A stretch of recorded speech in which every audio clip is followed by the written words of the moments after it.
عندي فشي كارثة بنات، طلبته من بيج جابوا لي اياه. شو اقول لكم من عطر؟ شو احكي لكم؟ والله ما اعرف، يعني بصراحة صار لي تقريبا ساعة ونص خالته فوحان، يعني كل 5 دقائق كل نص ساعة ينطيج فد عطر، امشوا عطري ورايا دا يمشي، ما اقدر اساسا ابخر هواية، ما اقدر لانه فوحانه هيجي، ما اعرف شو اقول لكم.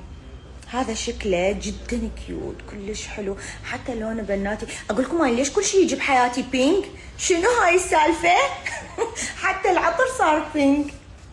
راح احط لكم الصفحه مالتهم، روحوا طلبوا من عندهم وعلى ضمانتي، فعليا على ضمانتي راح تدعوا لي عليه وراح تحبوه تدمنوه مثل ما اني صار عندي ادمان. صار لي 3 ايام